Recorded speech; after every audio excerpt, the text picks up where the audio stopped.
విద్యాశాఖ మంత్రి గారు శ్రీ నారా లోకేష్ బాబు గారు సుమారుగా అన్ని కూడా ఆ బకాయిలన్నీ కూడా తీర్చడం జరిగింది. అంతేకాకుండా ఇన్స్టిట్యూట్స్ అందరికీ కూడా ఎడ్యుకేషన్ ఇన్స్టిట్యూట్స్ అందరికీ కూడా స్ట్రిక్ట్ గా వార్నింగ్ కూడా ఇవ్వడం జరిగింది. ఎక్కడైనా సరే పిల్లల్ని ప్రభుత్వం ఫీజు కట్టలేదని మీరు ఇబ్బంది పెట్టినా, హాల్ టికెట్లు ఇవ్వకపోయినా లేదా సర్టిఫికెట్లు ఇవ్వకపోయినా వాళ్ళ మీద కఠిన చర్యలు తీసుకుంటామని చెప్పి కూడా ప్రభుత్వం ఏర్పడిన కొత్తలోనే చెప్పడం జరిగింది. ఇది చిత్తశుద్ధి అన్నటువంటి ప్రభుత్వం, చిత్తశుద్ధి అన్నటువంటి నాయకుడు, చిత్తశుద్ధి ఉన్నటువంటి ఒక పార్టీ వైసీపీ నాయకులు. ఇప్పుడు ఎమ్మెల్యేలుగా ఉన్న ఇద్దరు ఎమ్మెల్యేలు, అరకు పాడేరు ఎమ్మెల్యేలు అయితేనేమి లేకపోతే గతంలో ఉన్నటువంటి ఎమ్మెల్యేలు అయితేనేమి వాళ్ళందరూ కూడా ఒక ప్రశ్న అడుగుతున్నారు. గత 5 సంవత్సరాలు మీ ప్రభుత్వం ఉంది, మీరు ఆ ప్రభుత్వం ఉన్నప్పుడు మీరేం పీకారు? ఈ రోజు మీరేదో యువత పోరు అని చెప్పి ప్రజల్ని మభ్యపెట్టే కార్యక్రమం చేస్తే ఈ రోజు పాడేరులో ఏదో హడావుడి లేకపోతే గిరిజన ప్రాంతంలో హడావుడి చేసేటువంటి కార్యక్రమం చేస్తున్నారు.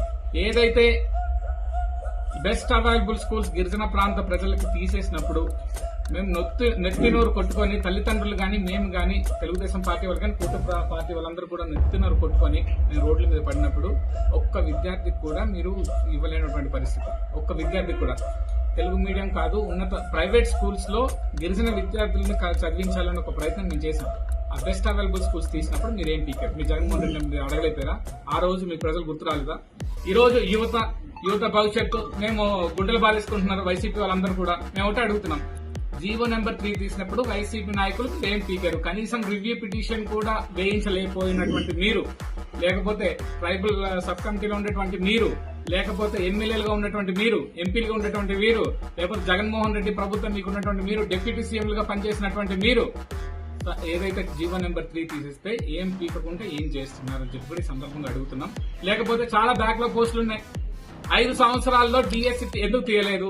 గిరిజనుల కోసం స్పెషల్ డిఎస్సి ఎందుకు తీయలేపారు? ఆ రోజు మీరు ఏం చేస్తున్నారని చెప్పి సందర్భంగా అడుగుతున్నాం. మేము ఒకటే చెప్తున్నాం, ఏదైతే ఈ కార్యక్రమాలన్నీ ఉన్నాయో ప్రజల్ని మీరు మభ్యపెట్టే కార్యక్రమం చేయకండి.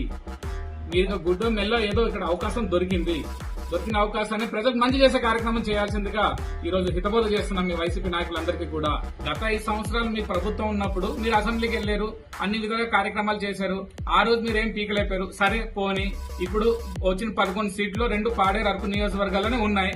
ఇప్పటికైనా సరే ప్రజల సమస్యల కోసం మీరు అసెంబ్లీకి వెళ్లాల్సినటువంటి బాధ్యత మీ మీద ఉంది. మీకు అసెంబ్లీకి వెళ్లి మాట్లాడడం కోసమే ఆ హక్కును మీకు ప్రజలు వాళ్ళు మీకు పంపించడం జరిగింది.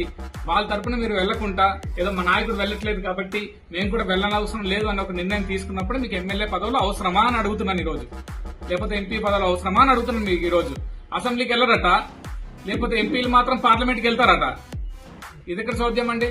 మీకు 11 సీట్లు వస్తే మీకు ఏదైతే రాజ్యాంగంలో పొందుపరిచినటువంటి అపోజిషన్ లీడర్ క్యాడర్ మీకు ఇవ్వకపోతే మీరు అసెంబ్లీకి వెళ్ళమని